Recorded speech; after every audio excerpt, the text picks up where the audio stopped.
Seguir Jesus requer compromisso com o seu reino. É fato que algumas pessoas têm mais facilidade do que outras de se comunicar oralmente. Por certo, nós conhecemos tanto as pessoas com o chamado dom da comunicação, Silvio Santos, né? Que Deus o tenha, como também aquelas que têm dificuldades para se expressar, né? Conhecemos as duas pessoas, né? Os dois tipos de pessoas, quem se comunica com muita facilidade e quem tem muita dificuldade para se comunicar. Provavelmente todos nós conhecemos pessoas que falam de forma educada e pessoas que se expressam de forma inconveniente, que nós chamamos de quê? Mal educadas, né? Há quem confunda ser sincero com falta de educação e respeito pelo outro, né? Menos, seja menos. Diante disso tudo, concluímos que a boa comunicação não é uma tarefa das mais fáceis. E muitas vezes a gente, né, tenta e mesmo assim dá errado. As pessoas entendem outra coisa, né, diferente. E às vezes ainda fica com raiva da gente. É complicado, né? No texto do Evangelho de hoje, nós temos uma continuação ainda, né? Parece que esse texto não acaba, né? Continuando ainda os textos de alguns domingos anteriores, onde Jesus fala à multidão sobre si mesmo, explicando a sua missão e o mistério da Eucaristia, o seu ministério e o mistério da Eucaristia. A maioria daquelas pessoas estava seguindo o mestre por puro interesse. Não tem jeito, né? Era interesse. Fato esse confirmado no decorrer da narrativa, né? Ao longo do texto, quando podemos perceber a frustração daquelas pessoas ao não entenderem nada.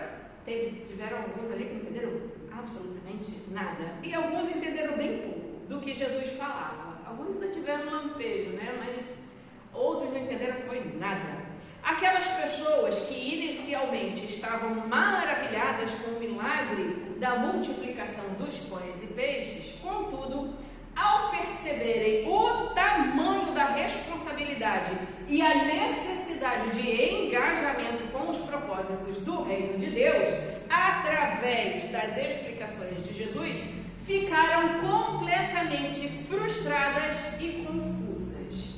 Algumas vezes acho que ficaram até meio com raiva mesmo, né?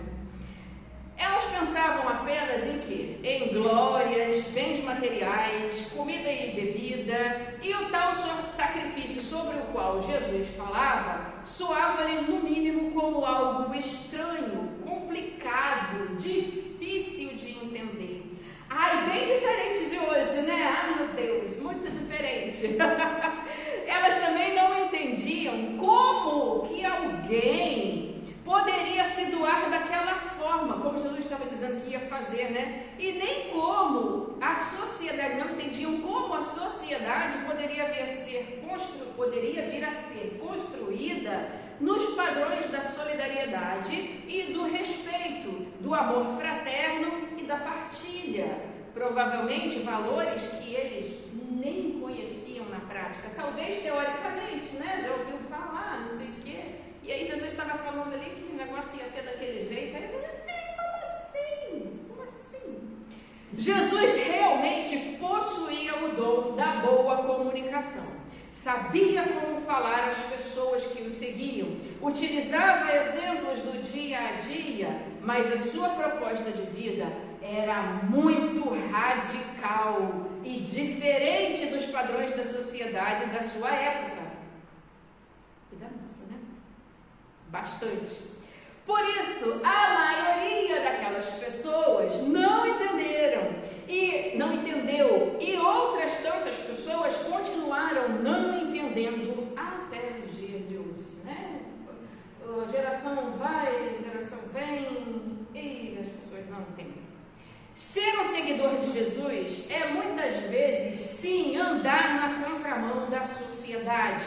É abrir mão de lucros desonestos, é pensar mais no bem-estar das outras pessoas, é ter consideração e respeito pelo outro, é respeitar e cuidar da natureza, preservar os ecossistemas, dentre outros tantos valores éticos sociais e morais.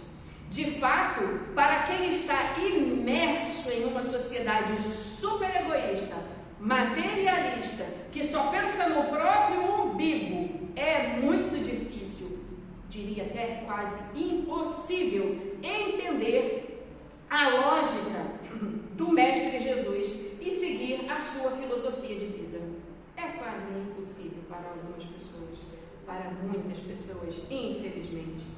Por isso, muitas daquelas pessoas que o estavam ouvindo naquele dia, o abandonaram, meteram o pé, vazaram, ponderaram e perceberam que não dava para elas, não dá.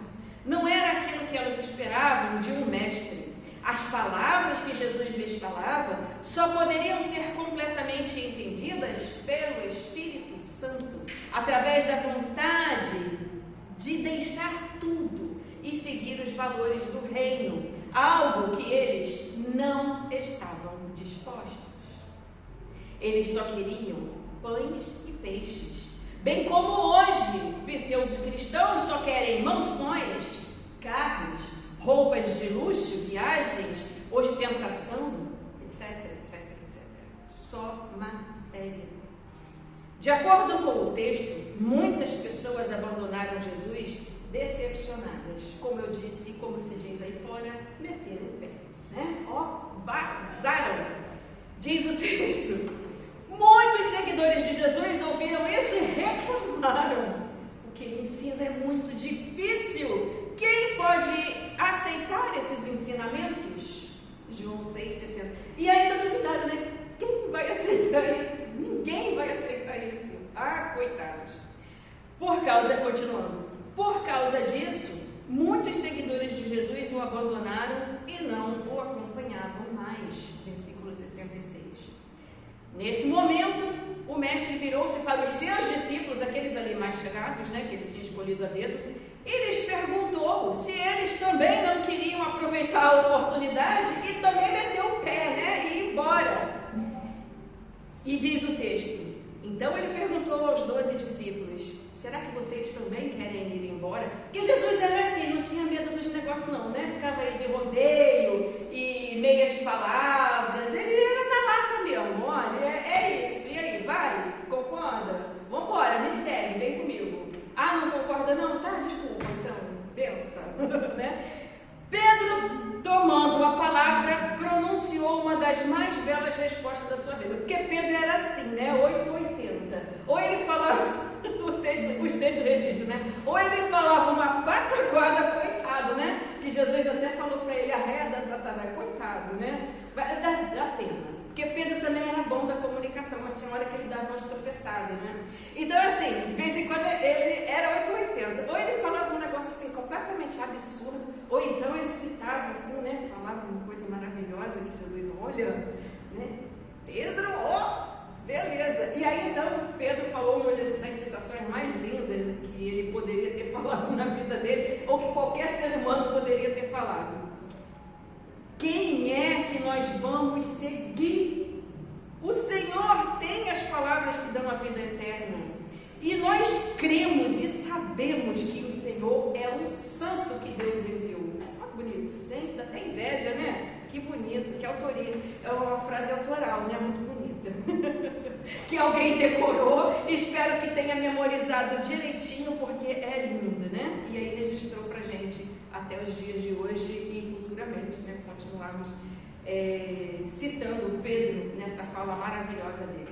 Mas se não foi literalmente, foi algo muito parecido, né? Porque Pedro era assim, como eu falei, 880. Ou ele falava uma patacada, ou ele falava uma coisa assim maravilhosa. É a vida. Então, meus irmãos, minhas irmãs, meus amigos e amigas, nós temos diante de nós hoje duas possibilidades, segundo o texto do Evangelho.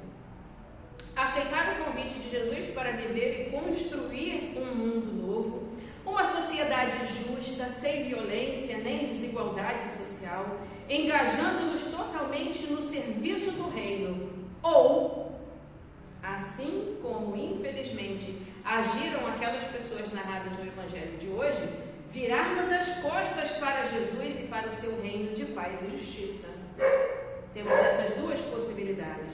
E lembrando que virar as costas também significa todas as ocasiões nas quais nós tentamos enganar a todos e a nós mesmos, quando nós pensamos estar seguindo o Mestre, mas, na verdade, não nos esforçamos nem um pouco para praticar o que ele nos ensinou, sendo meros cristãos de fachada. Às vezes a gente está dentro e está virado de costas. É para a gente pensar. E nós temos essas duas possibilidades: seguir o que ele falou ou virarmos as costas. Tanto virarmos as costas de o abandonar e ir embora e seguir a nossa vida, como continuar dentro, mas só de fachada. Que Deus nos ajude a compreender as palavras de Cristo, nos dando coragem para viver e colocar em prática os valores do seu reino. Que Deus nos abençoe. Amém.